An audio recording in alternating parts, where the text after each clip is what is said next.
Hello aspirants. UGC net paper 1 topic logical reasoning के सब topic हेतुआभास के बारे में हम डिस्कस करने जा रहे हैं।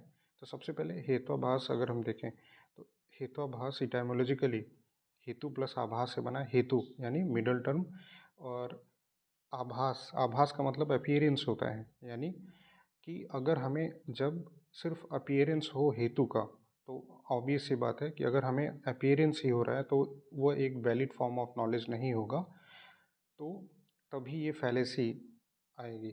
तो दूसरे शब्दों में हेतुआभास is also known as a fallacy of inference where hetu appears to be valid reason but it is not a valid reason. यानी हेतु का आभास हो रहा है, हमें ऐसा लगता है कि स्टेटमेंट में हेतु तो है, अब हेतु है लेकिन वो एक वैलिड रीजन की ओर नहीं लेके जाता। अब देखें कि एक किसी भी स्टेटमेंट में जब हम इन्फरेंस के जरिए नॉलेज लेते हैं तो वैलिड हेतु के 5 फीचर्स होने चाहिए। पहला ये कि यह पक्ष में शामिल हो, यानी पक्ष पे इसका एग्जिस्टेंस हो। जैसे हमने पिछले लेक्चर में डिस्कस किया था, पक्ष माइनर टर्म को बताता है। यानी अगर एग्जाम्पल के तौर पे देखें, अगर हमें स्मोक दिखा तो स्मोक किसी एक बेसिस आधार पे होना चाहिए। जैसे हिल पे स्मोक दिखा तो यहाँ पे हिल एक माइनर टर्म है, तो हमेशा वैलिड हेतु तभी होगा जब वह पक्ष में प्रेजेंट हो। दूसरा ये फीचर है कि सभी पॉजिटिव इंस्टेंसेस में जहाँ पे साध्य है वहाँ पे हेतु प्रेजेंट होना चाहिए। अगर आग है तो ज़रूर फायर होना चाहिए। और तीसरा ये है कि सभी नेगेटिव इंस्टेंसेस में जहाँ पे साध्य नहीं है वहाँ पे भी हेतु एब्सेंट होना चाहिए। फोर्थ फीचर ये है कि जो अगर ये साध्य के साथ इनकम्पेटिबल नहीं होना चाहिए, यानी कि कंपेटिबिलिटी होनी चाहिए साध्य के साथ। और पांचवा ये है कि अगर हम काउंटर करें या निगेशन करें तो कंट्राडिक्शन होना चाहिए। जैसे अगर हम ये बोलें कि अगर फायर है तो धुआं नहीं निकलेगा, लेकिन हम बाय एक्सपीरियंस के तौर पे बता सकते हैं कि ये स्टेटमेंट सत्य नहीं है। अब जब इन पांचों फीचर्स का वायलेशन होता है तभी फैलेसीज या हेतुआभास होता है। आइए देखते हैं कि हेतुआभास के कितने टाइप्स हो सकते हैं। पहला टाइप है असिद्ध और द फैलेसी ऑफ अनप्रूव्ड हेतु। इसमें क्या होगा कि जैसे हमने बताया था कि एक वैलिड हेतु तभी माना जाएगा जब वो पक्ष में हो। तो असिद्ध वह स्थिति है जब हेतु पक्ष में न हो। तो इसके 3 सब टाइप हो सकते हैं। पहला आश्रय सिद्ध, यानी कि अगर पक्ष अनरियल हो, अवास्तविक हो, तो हेतु कभी भी प्रेजेंट नहीं हो पाएगा। जैसे अगर हमने कहा कि sky lotus is fragrance because it is a lotus, यानी आकाशी कमल में सुगंध है क्योंकि ये एक कमल है। आपको पता होगा कि आकाश में कोई भी फ्लावर या लोटस नहीं होता, यानी जो पक्ष है वो अनरियल है। तो अगर पक्ष अनरियल है तो जो कमल यानी कि यहाँ पे मिडल टर्म है या हेतु है उसका एग्जिस्टेंस भी नहीं होना चाहिए। दूसरा स्वरूप असिद्ध, यानी हेतु by its nature can not present in पक्ष।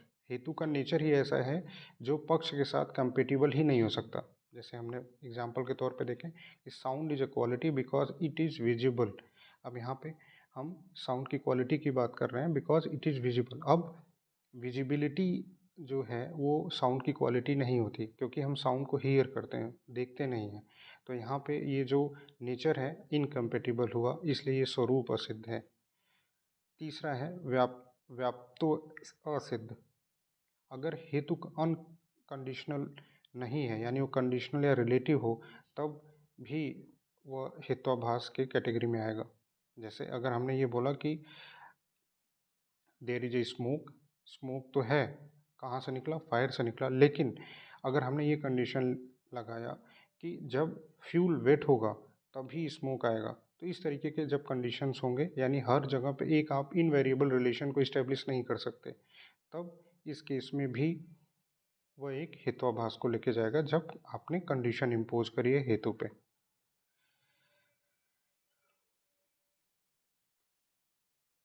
अब बात करते हैं सब विचार की। सब विचार में क्या होता है, फैलेसी ऑफ इरेगुलर हेतु। जब हेतु या तो बहुत नैरो हो, बहुत वाइड हो या नॉन एक्सक्लूसिव हो, उस केस में इस तरीके की फैलेसी आती है। तो उसी on the basis of these things पहला है साधारण समय विचार। साधारण समय विचार में जब हेतु बहुत वाइड हो, जैसे कि हेतु पॉजिटिव और निगेटिव दोनों इंस्टेंसेस में, यानी इतना वाइड है कि दोनों इंस्टेंसेस में ये प्रेजेंट है, तो ये साधारण समय विचार हुआ। जैसे the hill is fiery because it is knowable. अब यहाँ पे ये कहा, एग्जाम्पल में ये कहा जाता है कि द हिल इज़ फायरी, हिल पे फायर है क्योंकि ये नोएबल है, ये इसको हम जान सकते हैं। तो हम तो ये भी कह सकते हैं कि हिल इज़ नॉन फायरी, हिल पे आग नहीं है क्यों, because it is also knowable. तो यहाँ पे कन्फ्लिक्टिंग सिचुएशन आ रही है, क्योंकि चाहे वो पॉजिटिव इंस्टेंस हो चाहे नेगेटिव इंस्टेंसेस हो, जो नोएबल जो एक तरीके की व्याप्ति यहाँ पे दी गई है वो किसी भी तरीके से फायर के एग्जिस्टेंस को प्रूव नहीं करती।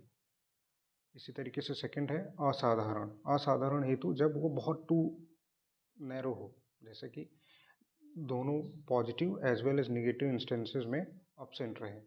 जैसे कि एग्जांपल के तौर पे देखें, sound is eternal because it is audible. अब साउंड इटर्नल है तो इटर्निटी जो वर्ड है, इटर्निटी, कोई चीज़ इटर्नल या शाश्वत तभी हो सकती है जब उसका कोई बिगनिंग और एंड ना हो। लेकिन यहाँ पे ये बताया गया कि ऑडिबल से इसको प्रूव करना चाहते हैं। तो ऑडिबल अगर हम इसका निगेशन करें, यानी ऑडिबल को हटा भी देते हैं, तभी भी यह ना ही इसको, इस स्टेटमेंट को प्रूव करता है ना ही इसको डिनाई करता है। तो इसलिए यहाँ पे ये नैरो हो गया। तीसरा है अनुपसंहरी। यहाँ पे जब हेतु नॉन एक्सक्लूसिव हो और पक्ष इंक्लूसिव हो, तब के केस में यह अनुपसंग्रही समय विचार का फैलेसी उत्पन्न होता है। जैसे एग्जाम्पल के तौर पे all things are non eternal because they are knowable. अब यहाँ पे नोएबल इस केस में एक नॉन एक्सक्लूसिवनेस को बताता है, जबकि नॉन इटर्निटी इंक्लूसिव, थिंग्स तो नॉन इटर्नल ही होते हैं तो वो इंक्लूसिव हैं, लेकिन नोएबल जो है, तो नोएबल तो बहुत सारी चीज़ें हो सकती हैं, तो ये नॉन एक्सक्लूसिवनेस को बता रहा है। तीसरा जो फैलेसी है, यानी तीसरा जो हेतुआभास है, वो है सत प्रतिपक्ष। जब एक हेतु को दूसरे हेतु से कंट्राडिक्शन किया जा सके, जैसे कि sound is non eternal because it is produced.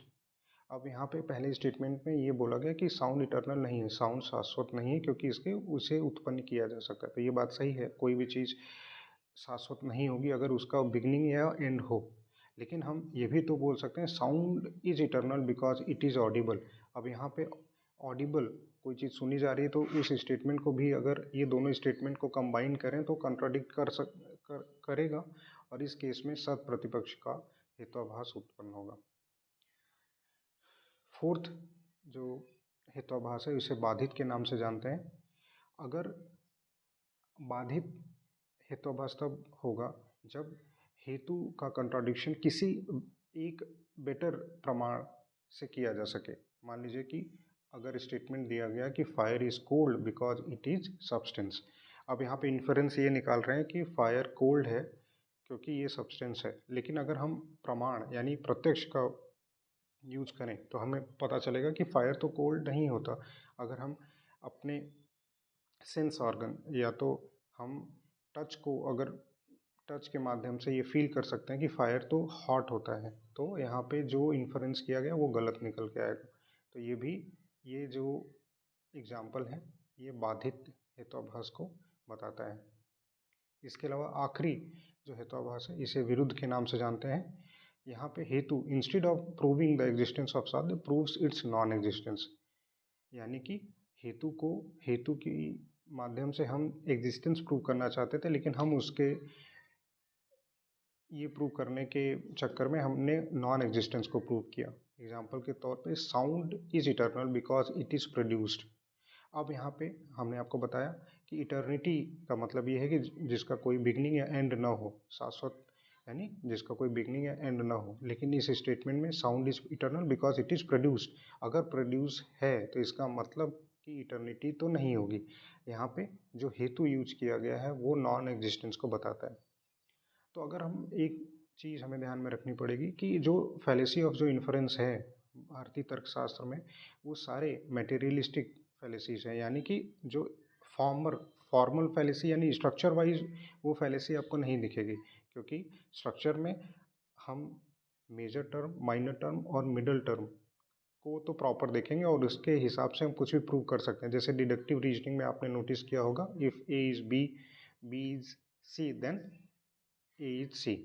अब इसमें हम फॉर्म की बात करते हैं, हम जो मैटर यानी कंटेंट है प्रेमाइसिस में उसकी बात नहीं करते। लेकिन इंडियन फिलॉसफी में जहाँ पे हम देख पा रहे हैं कि जो मटेरियल कंडीशंस हैं, अगर उसके बारे में हमें जानकारी है और उसके जानकारी के आधार पे हम ये बता सकते हैं कि जो प्रेमाइसिस यूज़ किए गए हैं वो गलत हैं या सही हैं। इसीलिए जो भी फैलेसीज ऑफ इन्फ्रेंस हैं वो मटेरियल फैलेसी को बताती हैं, जो हमें ध्यान में रखना चाहिए। Thank you. अगले लेक्चर में हम बात करेंगे डिफरेंट काइंड्स ऑफ फैलेसी की, जो कि वेस्टर्न तर्कशास्त्र में है, और इसके अलावा कुछ क्वेश्चंस भी देखेंगे।